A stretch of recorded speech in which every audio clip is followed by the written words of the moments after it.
Eles me chamavam de Isabel, mas meu nome real foi esquecido, arrastado pelo oceano e pelos grilhões. Eu era só mais uma nas mãos do capataz Jerônimo. Ele tomou meu corpo, minha voz, minha alma.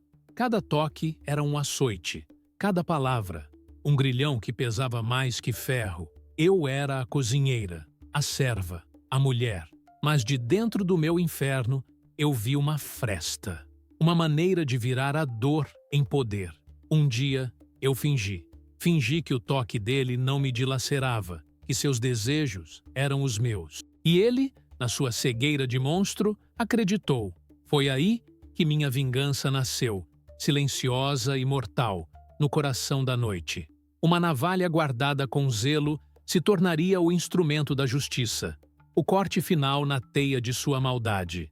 Mas antes de continuar, olá, meu amigo e minha amiga. Aqui é Bruno Henrique, narrador do Além da Escravidão. E hoje se prepare, porque você vai conhecer uma história antiga que vai mexer com seu coração. Antes de começarmos, inscreva-se no canal e me diga nos comentários de qual cidade você está nos ouvindo. Eu adoro saber até onde nossas histórias chegam. Prepare-se, porque a emoção começa agora.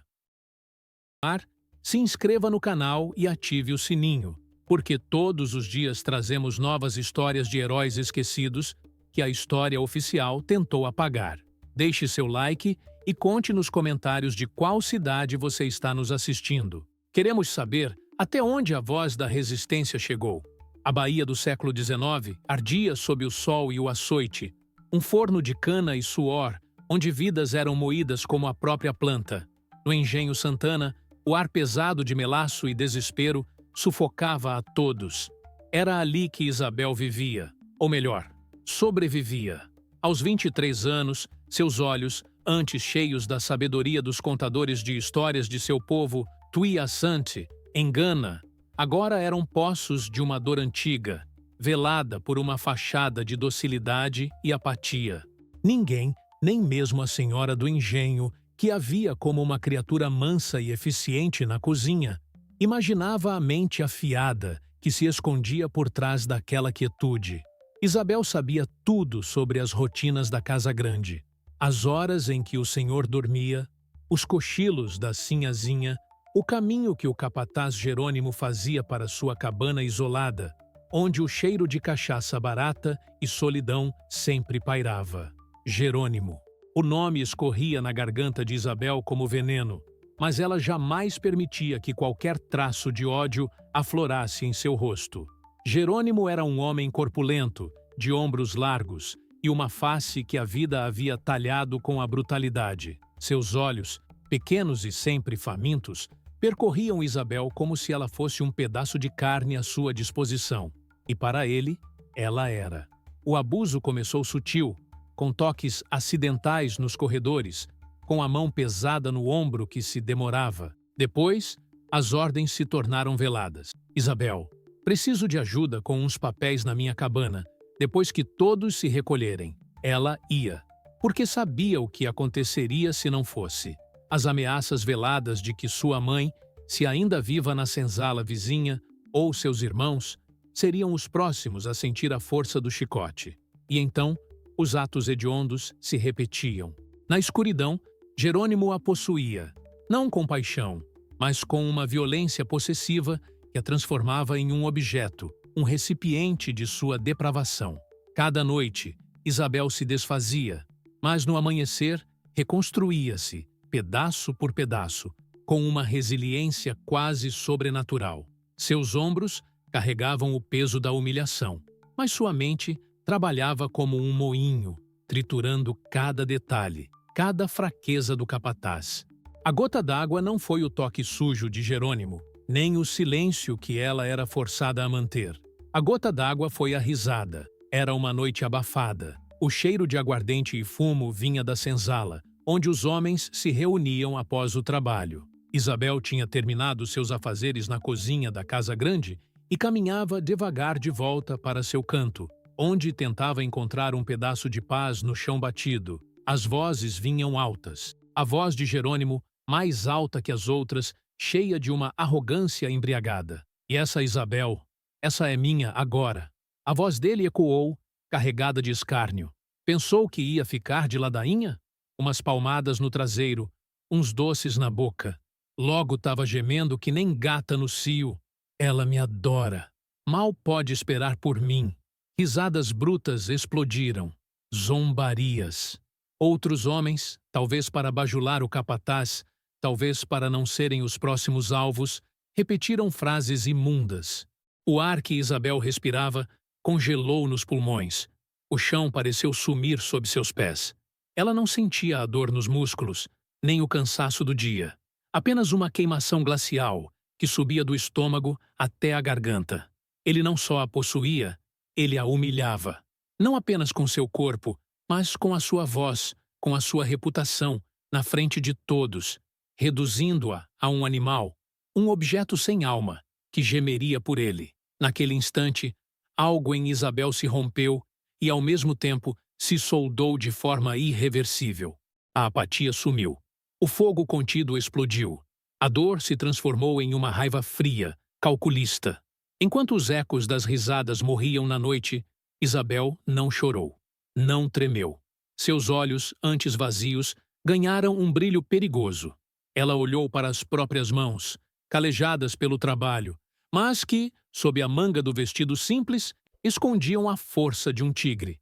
Ela sentiu o sabor amargo da indignação na boca, mas também um novo gosto, o da vingança. E ela sabia exatamente como começar. Se Jerônimo a via como um brinquedo que adorava seus toques, ela o faria acreditar nisso com cada fibra de seu ser. Ela viraria a própria arma dele contra ele. Aquele era o começo do fim. O Engenho Santana não era apenas um lugar. Era um purgatório talhado na terra quente da Bahia, onde o cheiro doce e enjoativo da cana moída misturava-se ao odor salgado do suor e do sangue. Sob o sol impiedoso, a vida valia menos que um punhado de bagaço. De sol a sol, os corpos se curvavam, a pele se curtia e as almas se endureciam. O chicote do feitor era a melodia constante, o grito de dor, a pontuação de um dia sem fim. A fome era uma companheira leal, a doença, uma visita constante e cruel. Mas, para Isabel, a realidade era de uma crueldade ainda mais perversa. Diferente de muitos que labutavam nos canaviais sob o sol, seu inferno era mais velado, acontecendo nas sombras da casa grande, onde a aparente ordem escondia uma depravação profunda. Como cozinheira, Isabel tinha um lugar privilegiado e perigoso. Caminhava pelos corredores luxuosos, limpava as pratarias que refletiam sua própria imagem distorcida e preparava os banquetes que os senhores devoravam enquanto seus irmãos de cor passavam fome.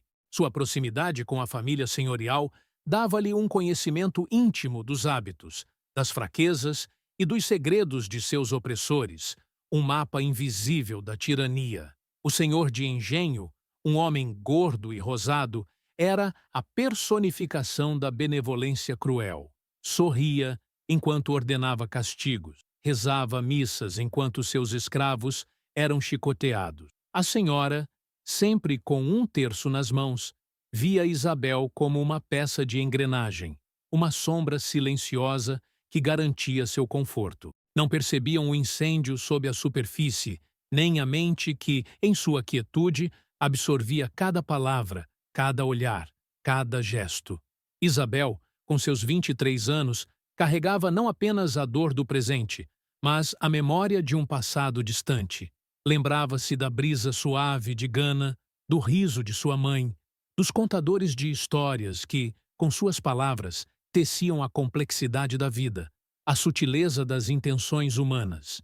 Foi ali, na terra de seus ancestrais, que ela aprendeu o poder da observação, a arte de ler entre as linhas, de desvendar os corações humanos através de seus comportamentos mais triviais. Essa habilidade, antes usada para apreciar as nuances das lendas, agora era sua única arma, seu escudo invisível contra a sanidade perdida. Ela via o capataz Jerônimo com uma clareza desoladora. Ele não era apenas um homem cruel, era um homem medíocre, inflado por um poder que não merecia. Ele bebia para afogar sua própria insignificância, assediava para se sentir forte, Chicoteava para mascarar sua fraqueza. Isabel o observava enquanto ele se gabava, enquanto ele ria, enquanto ele se embriagava. Notava seus tiques nervosos, seus hábitos noturnos, as rotas que ele tomava quando achava que ninguém estava vendo. Via a navalha que ele usava para se barbear, que ele guardava com um cuidado quase reverente em sua cabana, como um símbolo de sua masculinidade bruta. No seu dia a dia, Isabel não reclamava. Sua voz era um sussurro, seus olhos, uma tela vazia. A dor era um nó apertado no peito, mas ela não se permitia quebrá-lo. Cada humilhação, cada toque imundo de Jerônimo, cada vez que ele a arrastava para sua cabana, sob o pretexto de tarefas extras, depois que a casa grande dormia, fortalecia algo dentro dela. O corpo se submetia sim, pois a força física era uma luta perdida. Mas a mente de Isabel jamais se entregava. Ela disfarçava sua inteligência e seu tormento sob uma máscara de docilidade, uma capa de obediência que o capataz interpretava como rendição. Ele acreditava que a havia quebrado, que ela era sua, que a havia transformado em um recipiente sem vontade. Mal sabia ele que, por trás daqueles olhos aparentemente apáticos, uma forja estava acesa. Cada golpe, cada humilhação, cada risada escabrosa na senzala não a estava diminuindo. Estava aprimorando a lâmina de sua resiliência, afiando a navalha de sua astúcia. Ela não era uma vítima, mas uma estrategista em formação, movendo-se no xadrez da opressão com uma paciência mortal. A cozinha, com seus temperos, seus utensílios, suas ervas, algumas medicinais, outras venenosas, era seu laboratório secreto. A casa grande, com seus corredores e segredos, seu campo de estudo. Jerônimo, em sua presunção, era sua cobaia. A humanidade de Isabel não estava na sua capacidade de perdoar ou de esquecer, mas na sua indomável vontade de resistir, de não ser definida pela dor que lhe impunham. Ela era o rio que corre silencioso, mas que cava o desfiladeiro. Ela era o fogo oculto sob as cinzas, esperando o momento exato para explodir. E o estopim havia sido aceso, não por uma ação, mas por uma risada. A partir daquele dia, Isabel não era mais uma escrava, era uma caçadora. E sua presa, Jerônimo, não tinha a menor ideia. O eco das risadas, o escárnio vil de Jerônimo, as palavras sujas que rasgavam sua alma como garras, tudo isso vibrava no ar denso da noite. Para Isabel, não era apenas som, era a materialização de toda a humilhação, de cada toque forçado, de cada pedaço de sua dignidade roubado. Ela se encolheu na escuridão, escondida entre as sombras das senzalas, sentindo a boca seca e um arrepio glacial que não vinha do frio. A queimação que subira pelo corpo antes, agora se solidificava em um gelo cortante no centro de seu peito. Era a fúria. Não a fúria cega que explode em gritos e lágrimas, mas a fúria fria e silenciosa, que se transforma em cálculo, em estratégia. Naquele instante, enquanto as vozes dos homens diminuíam e o cheiro de cachaça se dissipava, Isabel não era mais apenas a escrava Isabel. Ela era um espírito ferido, mas indomável, que se recusava a ser aniquilada. A fachada de apatia que ela mantivera por anos, a submissão forçada que vestia como uma segunda pele, tudo isso se desintegrava, revelando a forja ardente de uma vontade inquebrantável. Ela ergueu a cabeça, mesmo que ninguém estivesse lá para ver, e uma decisão inabalável se cravou em sua mente como um ferro em brasa. Ela não permitiria que Jerônimo, ou qualquer outro, a definisse por sua crueldade. Ela se redefiniria. E ele pagaria por cada risada, por cada lágrima não derramada, por cada pedaço de sua alma que ele tentou roubar. A ideia surgiu como um raio em meio à tempestade de sua dor. Se ele a via como um objeto que gemeria por ele, que o adorava, então que assim fosse. Ela o faria acreditar em sua própria fantasia. Ela usaria a presunção dele, sua cegueira movida pela arrogância e pelo poder, como a mais afiada das armas. A vingança, ela percebeu, não precisava ser um confronto de força bruta, algo que ela não possuía. A vingança seria uma dança sutil, uma trama tecida na escuridão, onde a astúcia seria seu machado e a dissimulação, seu escudo. Seu corpo tremia, não de medo, mas de uma energia contida, de uma adrenalina que anunciava o despertar de uma nova Isabel. A vítima morreu naquela noite, entre as sombras da senzala, e, em seu lugar, renasceu a caçadora. Uma caçadora que não usaria a força, mas a mente, a paciência e a capacidade de moldar a realidade aos olhos de seu algoz. Ela se tornaria a personificação da submissão que ele tanto desejava, mas apenas para se aproximar, para desarmá-lo de sua guarda, para fazê-lo cair em sua própria armadilha de vaidade. Nos dias que se seguiram, a transformação de Isabel foi interna, imperceptível aos olhos de todos, exceto, talvez, aos seus próprios. Ela continuou seus afazeres na cozinha da casa grande com a mesma eficiência silenciosa, mas agora havia um propósito em cada gesto. Enquanto socava o alho no pilão, sua mente martelava os detalhes do plano. Enquanto polia a prataria, seus olhos poliam cada movimento futuro. Ela observava Jerônimo com uma intensidade renovada, mas sem que ele percebesse. Estudava seus hábitos noturnos, as horas em que bebia mais, os momentos em que sua guarda caía.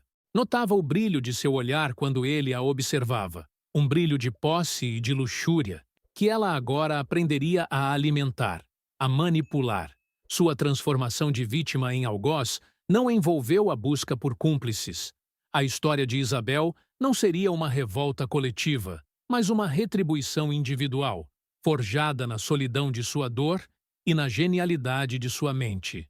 Compartilhar seu plano seria um risco.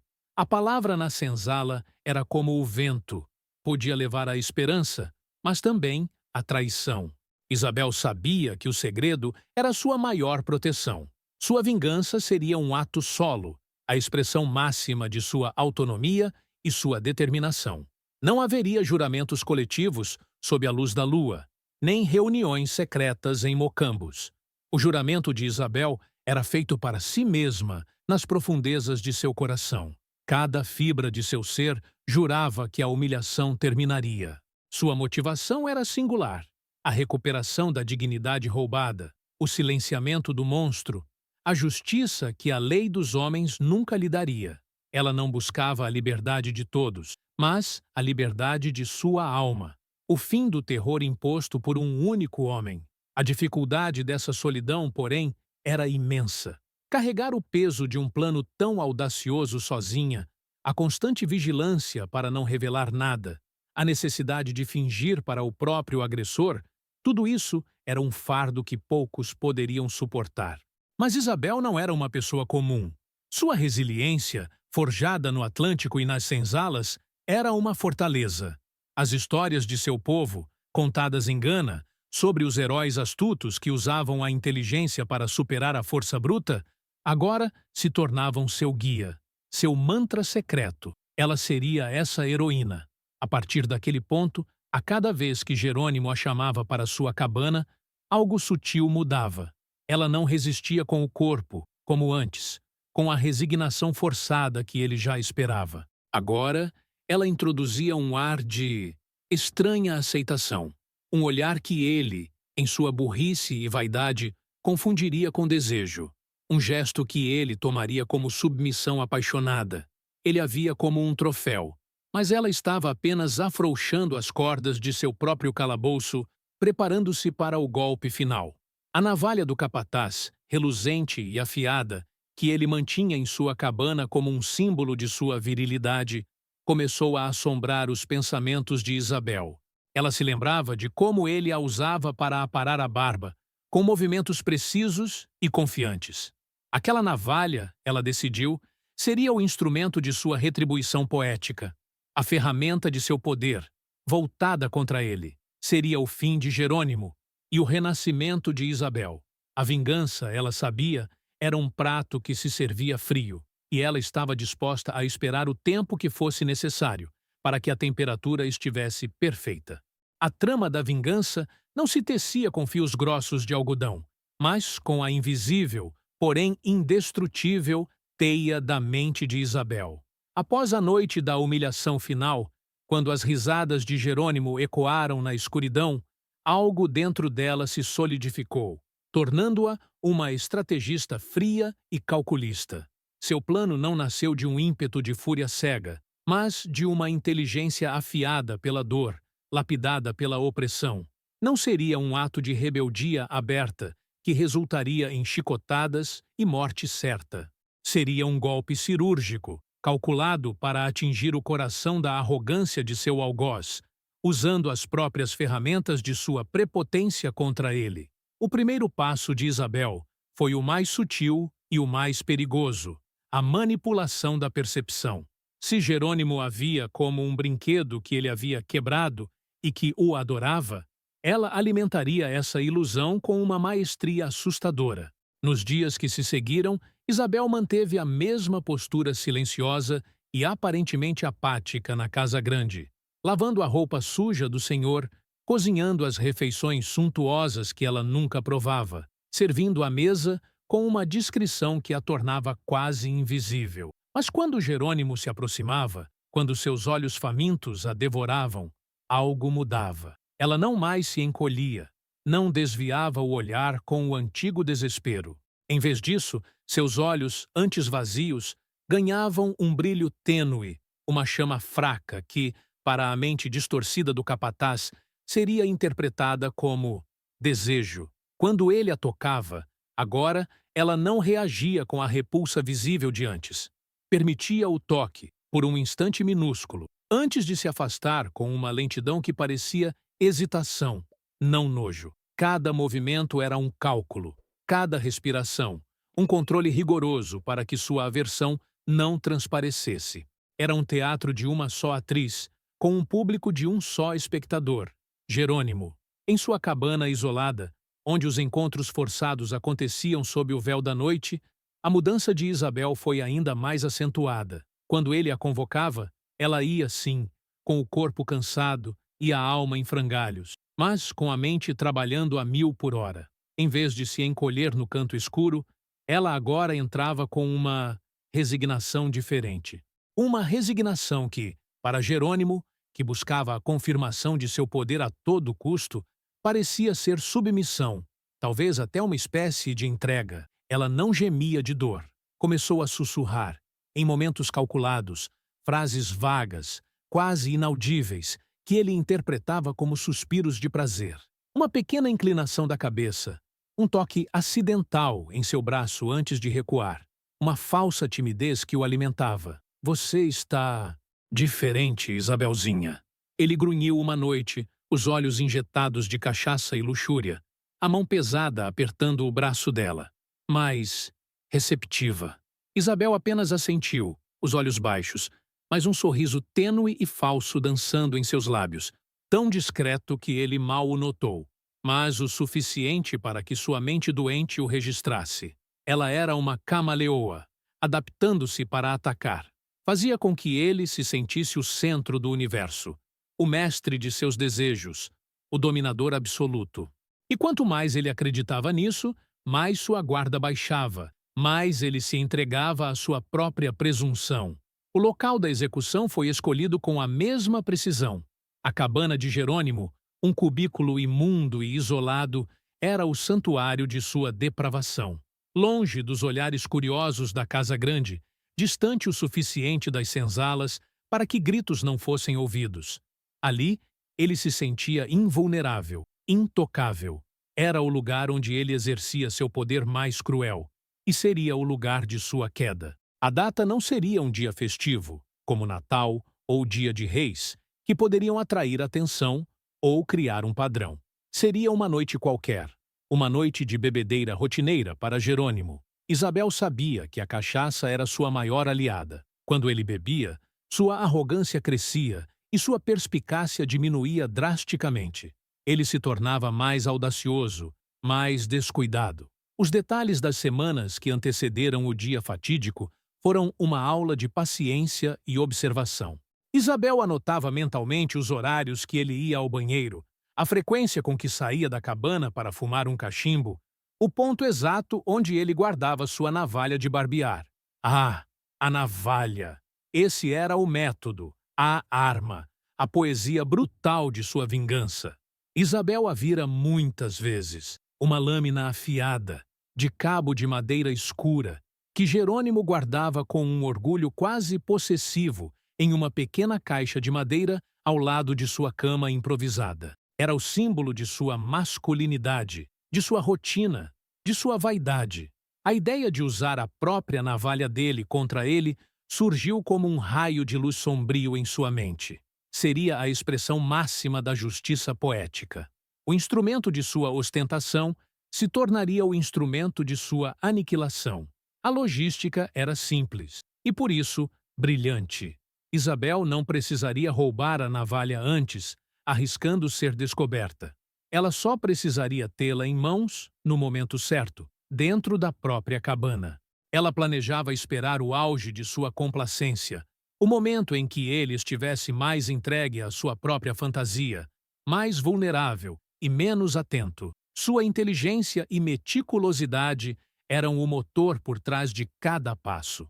As histórias dos contadores de seu povo, Tuia Santi, a haviam ensinado que a força nem sempre estava nos músculos, mas na capacidade de tecer uma narrativa, de antecipar o passo do adversário. Isabel estava tecendo a última narrativa de Jerônimo. Ele seria o personagem principal de seu próprio drama, e Isabel, a diretora e algoz. Ela praticava, não com a navalha, mas com a mente. Repetia os movimentos, imaginava a cena em sua cabeça milhares de vezes. Como ela se moveria? Como ela o pegaria de surpresa? Qual seria o ponto exato? O golpe preciso que garantiria o fim rápido e silencioso. Ela sabia que não podia haver falhas. Um erro significaria a morte mais horrível, a tortura mais brutal. Seu conhecimento da casa grande e da cozinha, antes uma fonte de dor, agora era um repositório de informações. Ela sabia que os sons da noite no engenho eram abafados pelo vento e pelos grilos. Sabia que a família do senhor dormia profundamente após as fartas refeições regadas a vinho. Sabia que os outros escravos, exaustos pelo trabalho, estavam imersos em um sono pesado e merecido. Tudo conspirava a seu favor. Não por acaso, mas por sua observação implacável. Não haveria veneno, pois o veneno era sutil demais, demorado demais. Não haveria fogo, que chamaria a atenção indesejada. A navalha seria rápida, íntima, pessoal. Seria o silêncio que ele impôs a ela, devolvido a ele em sua forma mais mortal. A vingança de Isabel não seria um grito, mas um sussurro, o último sussurro que Jerônimo ouviria.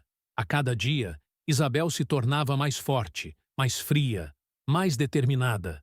A dor de seu passado não a enfraquecia, mas a forjava. O desespero se transformara em uma lâmina de aço. A inocência havia morrido, mas em seu lugar nascera uma vontade férrea, uma sede de justiça que queimava silenciosamente em seu peito. E Jerônimo, em sua ignorância e presunção, estava sendo guiado, passo a passo, para o abismo que Isabel havia cavado para ele. As semanas que se seguiram à decisão de Isabel foram um lento e torturante balé de dissimulação. Cada dia era um passo mais fundo na trama que ela tecia, uma teia invisível, mas mortal, para Jerônimo. A casa grande continuava sua rotina de opulência e crueldade. Os chicotes ainda cortavam o ar nas lavouras, mas, para Isabel, o mundo havia se reduzido a um único foco: o capataz. Seus movimentos eram precisos, suas palavras poucas e medidas, e seu olhar, embora aparentemente vazio, registrava cada detalhe, cada sombra, cada som. A preparação não era de armas escondidas ou poções secretas. A principal arma de Isabel era sua mente, e ela a afiava com a paciência de um artesão. A navalha de Jerônimo seria apenas uma extensão de sua vontade. Ela sabia que o sucesso de seu plano dependia inteiramente de sua capacidade de manipular a percepção do capataz, de transformá-lo de um predador vigilante em uma presa complacente. O primeiro teste veio uma tarde, quando Jerônimo a flagrou sozinha na cozinha, remexendo as brasas do fogão. Ele entrou, sem avisar, seus passos pesados ecoando no assoalho de madeira. O coração de Isabel deu um salto no peito, um pânico gélido que ela reprimiu com a força de sua nova determinação, mas sua expressão não vacilou. Seus músculos estavam tensos, prontos para a fuga, mas sua mente comandava a imobilidade. Isabelzinha, ainda por aqui? Ele grunhiu, os olhos correndo por ela de cima a baixo. Um brilho de posse asqueroso que Isabel já havia memorizado. Em vez de encolher os ombros, como faria antes, em um gesto de submissão humilhada, Isabel ergueu os olhos lentamente. Havia um quê de cansaço neles. Sim, uma melancolia que era real, mas também uma faísca, uma insinuação que ele, em sua vaidade doentia, interpretaria como algo mais. Ela deixou a concha cair no balcão com um pequeno clink, um som que, para Jerônimo, pareceria um nervosismo de antecipação. Um detalhe, mas essencial para a performance. Sim, capataz. Terminando, a voz dela era baixa, quase um sussurro, e ela evitou encará-lo diretamente, mas deixou que seus olhos se demorassem em sua figura corpulenta por um instante antes de se abaixarem. Era o jogo, a arte de não mostrar tudo, de deixar que ele preenchesse as lacunas com seus próprios desejos, com suas fantasias de dominância. Ele se aproximou, o cheiro de suor rançoso e cachaça velha. O ar se adensou em torno dela, sufocante.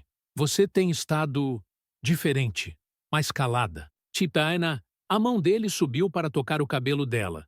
Um toque que antes seria um gatilho para o pavor, um estupro em miniatura. Mas Isabel não recuou imediatamente. Deixou o toque por um segundo, o tempo exato para ele sentir a textura de seus cabelos crespos, para sua mente registrar a permissão. Então, com um movimento sutil, como se estivesse ocupada com o fogão, ajustando as panelas, ela se afastou um passo. Um recuo que, para Jerônimo, não era fuga, mas uma espécie de jogo, uma coqueteria inesperada, um convite para que ele a seguisse. Tantos afazeres, capataz. Mal me sobra tempo para pensar. Sua voz era quase um gemido, carregado de uma ambiguidade que ele, com sua mente suja, decifrava como pensar em você. Jerônimo riu, um som áspero e presunçoso que vibrou no ar da cozinha. É bom que a gente tenha tempo para você. Eu sempre tenho tempo para você, não é, Isabelzinha?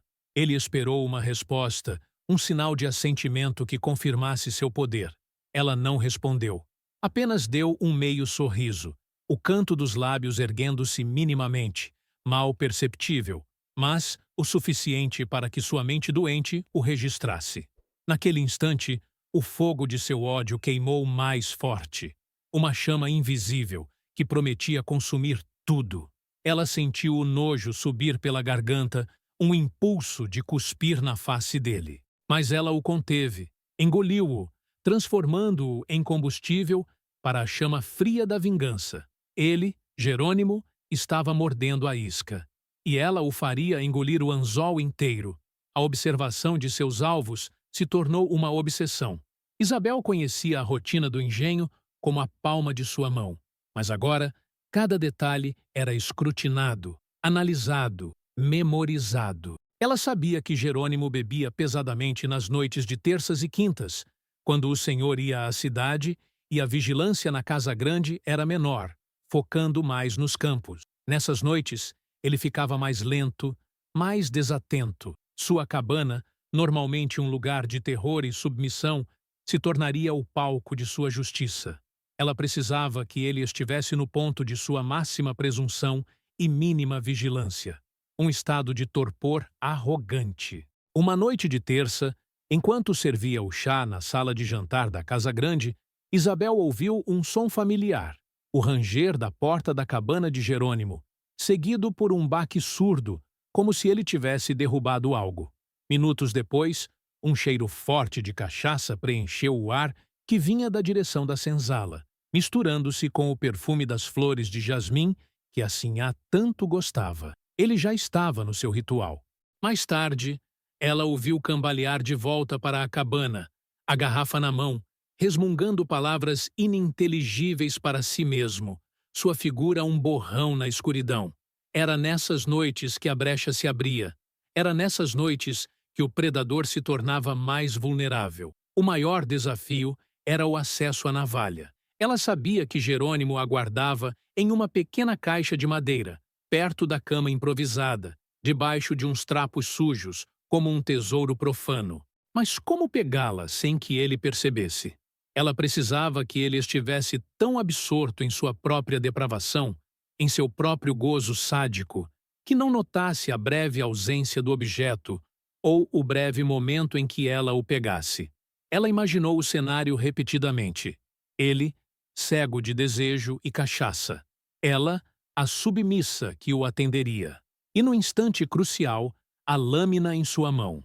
A tensão era uma corda esticada dentro de Isabel, ameaçando romper-se a qualquer momento. Um dia, a senhora do engenho, Dona Beatriz, com seus olhos de águia acostumados a perscrutar cada canto da casa grande, notou o olhar fixo de Isabel na cabana de Jerônimo, à distância, enquanto a moça varria o pátio.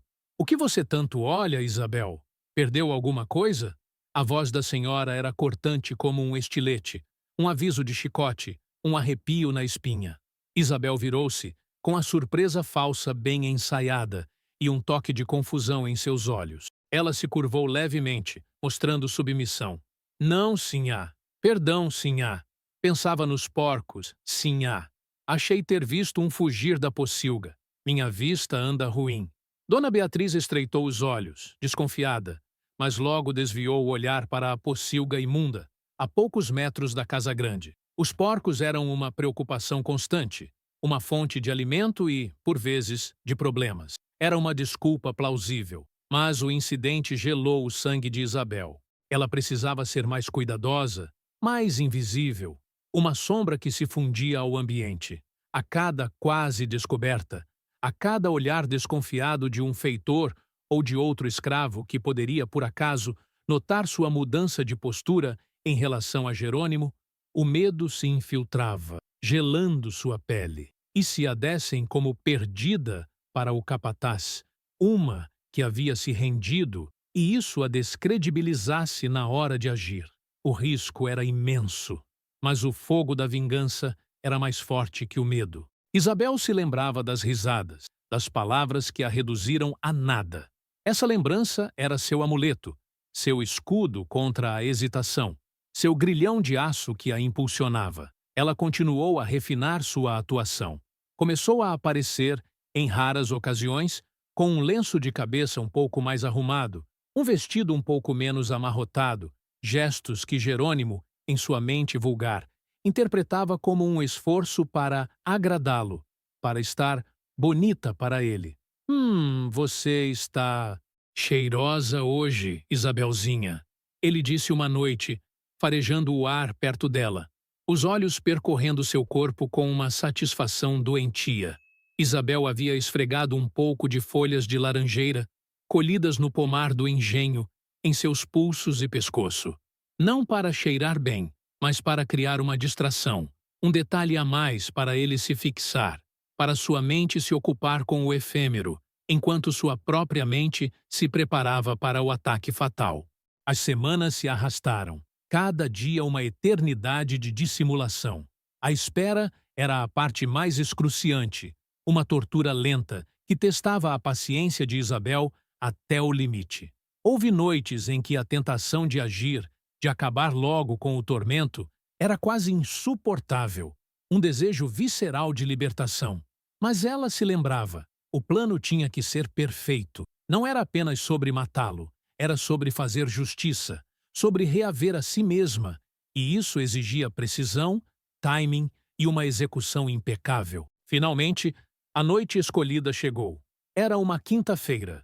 O senhor havia partido para a cidade ao meio-dia, levando com ele uma parte da vigilância, um número de homens que poderia ser usado para caçadas ou recados. Jerônimo já havia começado a beber no fim da tarde, o cheiro de aguardente se espalhando pela senzala antes mesmo do anoitecer, um sinal claro para Isabel. Ela o observou, silenciosa, enquanto ele se enchia de cachaça, sua figura cada vez mais inchada pela presunção e pela bebida, sua voz mais alta e mais estridente nas conversas com outros escravos que tentavam se esquivar de sua atenção. Ela preparou o jantar na casa grande, serviu-o com a mesma indiferença fria de sempre, o prato pesado em suas mãos firmes, mas por dentro um tambor batia em ritmo acelerado, uma batida primária de antecipação. As mãos, que antes tremiam de medo, agora estavam firmes, carregando a bandeja com uma determinação gélida, cada músculo de seu corpo pronto para o que viria. O coração de Isabel não palpitava de pavor, mas de uma antecipação sombria, de uma quietude mortal que anunciava a tempestade. Ela sentia cada fibra de seu corpo pronta, cada músculo tenso, esperando o sinal. Quando a última louça foi lavada e o último resquício de comida dos senhores havia sido descartado para os restos dos animais ou para os escravos famintos, Isabel subiu para seu canto na senzala. O silêncio da noite já começava a se impor, quebrado apenas pelos grilos e pelo murmúrio distante dos poucos escravos que ainda conversavam, exaustos. Ela se sentou, fechou os olhos e respirou fundo, concentrando-se. O momento estava próximo. Ela já podia sentir o cheiro do fim, o gosto agridoce da liberdade prestes a ser conquistada. De repente, um som conhecido, o assobio arrastado de Jerônimo, vindo da direção de sua cabana. Era o seu chamado, a sua convocação para a escuridão. Um chamado que, por anos, significou terror e humilhação. Mas naquela noite, o chamado de Jerônimo era o soar dos tambores de sua própria morte. A navalha estava esperando, guardada por ele, mas já reivindicada por Isabel. A vingança estava prestes a se manifestar. O assobio de Jerônimo cortou a quietude da noite, um som que, por anos, foi o arauto do tormento de Isabel. Mas, naquela quinta-feira, era o canto da morte, uma melodia sombria que anunciava o fim de um ciclo. Isabel ergueu-se de seu canto na senzala. Não havia pressa em seus movimentos, nem hesitação. A dor do passado havia sido refinada em uma quietude letal, o medo transformado em foco implacável. Seus pés descalços mal faziam som no chão batido, enquanto ela se movia na direção da cabana isolada do capataz. O ar era espesso com o cheiro de melaço, terra molhada e, mais forte que tudo, o aroma azedo de cachaça que emanava da cabana de Jerônimo. A porta estava entreaberta, um retângulo de luz amarelada projetando-se na escuridão, revelando o interior bagunçado. A voz do capataz, rouca e embriagada, chamou de novo, impaciente. "Anda, Isabelzinha! Não tenho a noite toda!" Isabel entrou. Seus olhos esquadrinharam o ambiente. A cama improvisada com trapos sujos, uma garrafa de cachaça quase vazia ao lado, o cheiro de suor e sujeira. Jerônimo estava deitado, os olhos semicerrados, um sorriso presunçoso e lascivo no rosto inchado pela bebida. "Veio, não é? Sabia que viria. Você me adora, eu sei." Ele estendeu uma mão gorda, chamando-a. Isabel não falou. Apenas se aproximou lentamente, seus movimentos calculados. No fundo de sua mente, ela era a dançarina de sua própria lenda, cada passo ensaiado 1000 vezes. Ela sentou-se na beirada da cama, a uma distância estratégica, os olhos baixos, simulando uma falsa modéstia que ele, em sua embriaguez, confundiria com timidez. "O que você quer, capataz?" A voz de Isabel era um sussurro, mal audível, quase um convite. Era o que ele queria ouvir, o que ele esperava de sua mulher obediente. Jerônimo riu, um som pesado e asqueroso. "O que eu sempre quero, sua parda bonita. O que você sempre me dá. Vem cá." Ele puxou o braço dela com força, mas Isabel não resistiu como antes. Deixou-se ser arrastada um pouco mais perto, a respiração presa na garganta, mas o semblante inalterado. Ela sabia que precisava se aproximar, que precisava do ponto exato para agir. "Está um pouco frio, capataz." Isabel sussurrou, a mão acidentalmente pousando na caixa de madeira ao lado da cama, onde a navalha estava guardada. Ela sentiu a textura da madeira, o peso do objeto lá dentro. Era o momento. Enquanto Jerônimo se inclinava para beijá-la, a boca pesada e suja de cachaça, Isabel agiu. Num movimento fluido, quase imperceptível em meio ao suposto abraço, sua mão ágil abriu a caixa. Seus dedos envolveram o cabo de madeira escura da navalha, extraindo-a do esconderijo sem o menor som. Jerônimo, cego por sua própria luxúria e a névoa do álcool, nem sequer notou a breve ausência do objeto que tanto prezava. Ele a puxou para si, seu corpo pesado colidindo com o dela, as palavras obscenas morrendo em seus lábios, enquanto ele se preparava para mais uma noite de abuso. Mas Isabel não esperou. No auge de sua presunção e vulnerabilidade, enquanto ele estava mais entregue à sua própria fantasia, Isabel moveu-se. A navalha, fria e afiada, estava em sua mão. Não houve grito de fúria, nem hesitação. O movimento foi rápido, preciso, treinado 1000 vezes em sua mente. O pulso dela, outrora frágil em suas mãos, agora se tornava a força implacável de uma justiça antiga. Com um único golpe cirúrgico, Isabel cravou a navalha no pescoço do capataz. Profundo, certeiro. Não houve tempo para Jerônimo reagir, para gritar, para sequer entender o que estava acontecendo. Seus olhos arregalaram-se em uma expressão de choque e incredulidade, antes de serem invadidos por uma névoa escura. O som de um gorgolejo sufocado. O corpo gordo se convulsionou por um instante, um espasmo final, e então relaxou, pesado, sobre Isabel. Ela sentiu o sangue quente escorrer sobre sua pele, um rio escuro que lavava a sujeira de anos de humilhação. Mas não havia repulsa, nem nojo, apenas uma fria satisfação. O cheiro de cachaça e suor misturou-se ao ferro, o odor da morte preenchendo o cubículo. O corpo de Jerônimo, que antes era uma montanha de terror, agora era apenas carne sem vida, um fardo inerte. A navalha, o símbolo de sua brutalidade, jazia cravada em seu pescoço, uma metáfora brutal da justiça poética. O ciclo de abuso estava encerrado. O silêncio que ele impôs a ela por tanto tempo, agora era o silêncio eterno que o engolia. Isabel, com uma força que não sabia que possuía, empurrou o corpo sem vida de Jerônimo para o lado. O lençol sujo se encharcou de sangue. Seus olhos percorreram o corpo inerte, sem um pingo de remorso. A imagem que antes a assombrava, do monstro que a subjugava, agora era apenas um homem morto, derrotado por sua própria arrogância e pela astúcia daquela que ele acreditava ter dominado. Ela não era mais uma vítima. Ela era a força que reescrevia sua própria história. Com a navalha ainda cravada, Isabel virou-se. Ela saiu da cabana de Jerônimo tão silenciosamente quanto entrou. Uma sombra na escuridão, ilesa, imperturbável. A brisa noturna chicoteou seu rosto, mas não lavou o cheiro de sangue que impregnava suas roupas e sua alma. Era o cheiro da liberdade, do poder retomado. Ela deixou Jerônimo ali, na imundície de sua cabana, em sua própria poça de sangue e cachaça, para ser encontrado ao amanhecer, um monumento macabro à sua própria queda. A vingança estava completa.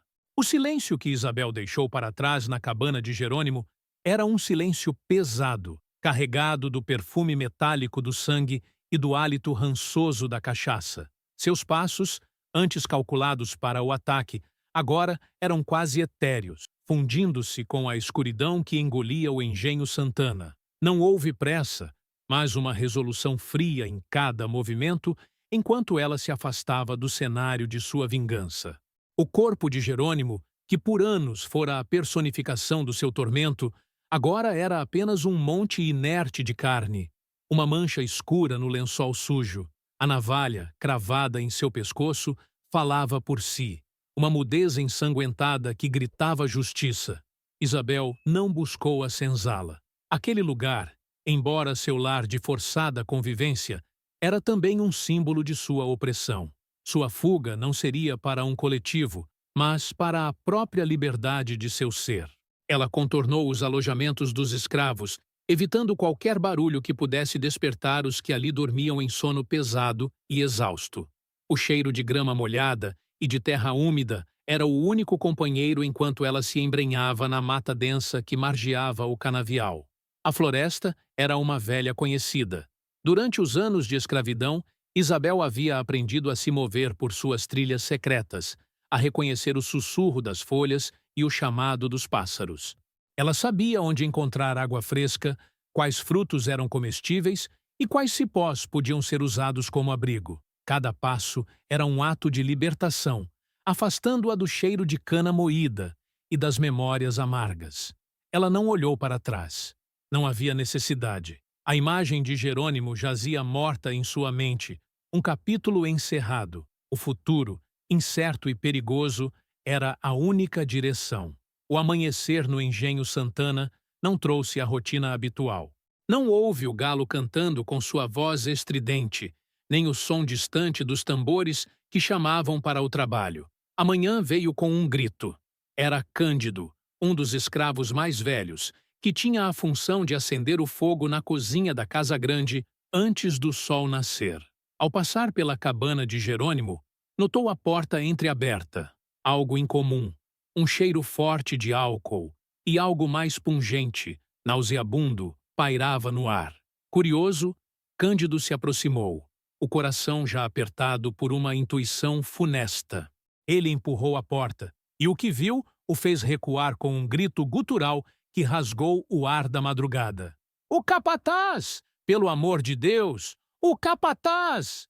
Seu grito ecoou pelo engenho silencioso, despertando os dorminhocos da senzala e os senhores na casa grande. Em questão de minutos, a cabana de Jerônimo virou um palco de horror e incredulidade. O senhor do engenho, Coronel Matias, um homem corpulento e de face vermelha, correu para o local, ainda em camisola, os olhos arregalados de sono e pavor. A senhora Beatriz, por trás dele, cobria a boca com as mãos, um murmúrio de horror escapando de seus lábios. O que eles viram era inegável. Jerônimo jazia na cama, o rosto pálido e inchado, a boca entreaberta em um último suspiro que nunca veio. A navalha, a sua própria navalha, brilhava macabramente em seu pescoço, afundada em sua carne. Sangue, muito sangue. Uma poça escura que se espalhava pelo chão de terra batida, manchando os trapos e a própria cama. O pânico foi imediato, visceral. Não era apenas a morte de um capataz, um homem. Era a quebra de uma ordem, a profanação de uma hierarquia. Um escravo havia assassinado um feitor. Isso era impensável, inaceitável, uma afronta direta ao poder e à segurança dos senhores. O medo que se espalhava entre os fazendeiros não era apenas da perda, mas da ideia. A ideia de que aqueles que eles viam como propriedades podiam se rebelar, podiam revidar, podiam matar. "Quem foi? Quem fez isso?" O coronel Matias gritava, sua voz tremendo de fúria e terror, a face vermelha de antes agora lívida. "Encontrem o responsável. Que Deus me perdoe, mas eu vou fazer com que ele pague 100 vezes por isso." Os feitores restantes, homens tão brutais quanto Jerônimo, mas agora com os olhos arregalados de um novo terror, começaram a inspecionar os arredores. O pânico era contagiante. Eles sabiam que a morte de um capataz era um sinal. Poderia ser o começo de uma revolta, uma centelha que incendiaria todo o engenho. O sistema escravocrata reagiu com a violência costumeira, mas agora temperada por um desespero profundo. Em poucas horas, o Engenho Santana se transformou em um campo de batalha. Não de guerra aberta, mas de uma caçada humana implacável. Cães de caça, treinados para farejar escravos fugidos, foram soltos, seus latidos ecoando pela mata. Homens armados, feitores e alguns capangas contratados formaram grupos e começaram a pentear a floresta, o canavial, cada esconderijo possível. A casa grande se fechou em si mesma, como uma fortaleza sitiada. O coronel Matias, tremendo de raiva e medo, ordenou que todos os escravos da senzala fossem reunidos. Interrogatórios brutais começaram. Homens e mulheres foram chicoteados, espancados, ameaçados com ferros em brasa para que revelassem o nome do assassino. Mas ninguém sabia. Ou ninguém dizia. Na senzala, um silêncio pesado pairava no ar. Os escravos, marcados pela violência dos interrogatórios, mas também pela notícia da morte do capataz, sentiam uma mistura complexa de pavor e uma secreta, quase imperceptível, satisfação. Ninguém sabia quem havia feito, mas a notícia se espalhou como fogo. Jerônimo, o monstro, estava morto. Morto por uma lâmina cravada em seu pescoço, por suas próprias ferramentas. Não houve comemoração aberta, nem gritos de alegria. Mas nos olhares cansados, nos murmúrios abafados, havia uma nova centelha. Uma centelha de esperança e admiração. Alguém havia tido a coragem. Alguém havia revidado. Alguém havia feito justiça. O ato solitário de Isabel, embora desconhecido em sua autoria, plantou uma semente de medo nos corações dos opressores e, ao mesmo tempo, uma semente de poder e possibilidade nos corações dos oprimidos. O inimigo não era intocável. O gigante podia cair. Isabel, a essa altura, já estava longe. Seus pés feridos pela terra e pelos espinhos, mas sua alma, livre. Ela se movia como uma sombra. A navalha de Jerônimo, que ela havia limpado do sangue em um riacho cristalino antes de jogar para as profundezas, era agora um símbolo. Um símbolo de que a dignidade podia ser retomada, mesmo nas mais terríveis circunstâncias. A caçada humana continuava por dias, semanas, mas Isabel era um fantasma, uma lenda em formação. Ela não seria encontrada. Ela havia desaparecido na vastidão da liberdade, levando consigo o segredo de sua vingança, mas deixando para trás a mais poderosa das mensagens: o medo para os senhores e a esperança para os escravos. O imediato depois da morte de Jerônimo foi um furacão de pânico e retaliação no Engenho Santana. Mas, com o passar dos dias e a falha em encontrar o culpado, o furacão diminuiu, dando lugar a uma tempestade silenciosa de incerteza e terror. Os feitores intensificaram a vigilância, os castigos se tornaram mais frequentes e brutais, mas o silêncio de Isabel era a mais potente das armas. Ninguém sabia quem havia feito, e essa falta de resposta tornou o ato ainda mais poderoso, transformando-o em um conto, uma sombra que pairava sobre a alma do engenho. Para os senhores de engenho, a morte de Jerônimo não era apenas a perda de um capataz. Era um buraco na estrutura de seu poder, uma fissura no edifício de sua tirania. Se um escravo podia matar um capataz sem ser descoberto, quem mais poderia? O medo se infiltrou nas paredes da casa grande, nas refeições suntuosas, nos cochilos da tarde. O pânico não era da insurreição em massa, mas da rebelião individual, do golpe silencioso, da justiça que vinha das sombras. As conversas nas salas se tornaram sussurros. Os senhores começaram a desconfiar de seus próprios cozinheiros, de suas lavadeiras, de seus serventes mais próximos. Os olhos, antes cheios de arrogância e desprezo, agora carregavam uma sombra de paranoia. Você viu como aquele moleque olhou para mim hoje? O coronel Matias, que antes parecia um deus intocável, agora vivia com o rosto pálido e os olhos injetados, sussurrava para a senhora Beatriz.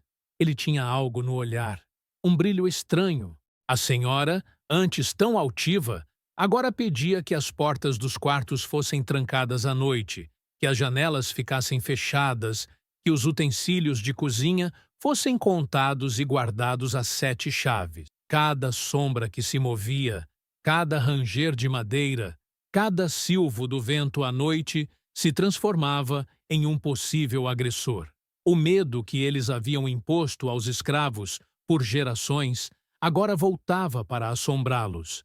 Uma sombra espectral de retribuição que se recusava a ter um rosto ou um nome. Eles sabiam que a navalha de Jerônimo havia sido a navalha de sua própria masculinidade e poder, e ela foi virada contra ele. O simbolismo era aterrorizante para eles. O golpe não foi apenas físico, foi moral. Mas, se para os opressores, o ato de Isabel, mesmo em anonimato, era um veneno que corroía a alma, para os oprimidos, era o orvalho em terra seca. Nas senzalas, a notícia da morte de Jerônimo se espalhou como fogo selvagem, alimentada pelo sussurro das lendas. Ninguém sabia a mão que empunhou a navalha, mas o ato reverberou com a força de um trovão. Não houve festa, não houve celebração aberta, pois a vigilância dos feitores havia dobrado. Mas nos olhares, sim, nos olhares cansados e abatidos, uma nova chama se acendeu, uma chama de admiração, de esperança, de que a justiça, de alguma forma, era possível. Se um deles, um escravo sem nome, havia conseguido silenciar o monstro, então talvez não estivessem tão desamparados quanto pensavam. A história da mulher que enganou o capataz começou a ser sussurrada em cantos escuros, em rodas de capoeira clandestinas, em canções de ninar, cheias de códigos secretos. Isabel, a mulher que agiu sozinha, a estrategista silenciosa, tornou-se uma lenda, um espírito de resistência. Ela era a prova viva de que a inteligência podia ser mais afiada que o chicote, a astúcia mais potente que a força bruta. O ato dela não libertou todos os escravos do engenho Santana, mas libertou algo em suas mentes, a ideia de que o impossível podia ser tocado, que a dignidade, mesmo que roubada, podia ser recuperada com um ato de coragem suprema. A cada vez que um feitor passava na senzala, com seu ar de superioridade, a lembrança de Jerônimo, morto pela navalha, acendia uma fagulha de resistência secreta nos olhos dos escravizados. Isabel, com sua observação perspicaz, sua paciência estratégica e sua capacidade de manipular percepções, havia subvertido o sistema de dentro para fora. Ela não derrubou o engenho, mas abalou seus alicerces mais profundos, o senso de invulnerabilidade e impunidade dos senhores. A mulher que fingiu que gostava e depois virou a navalha contra seu agressor tornou-se um mito, uma força que inspirava a resistência silenciosa.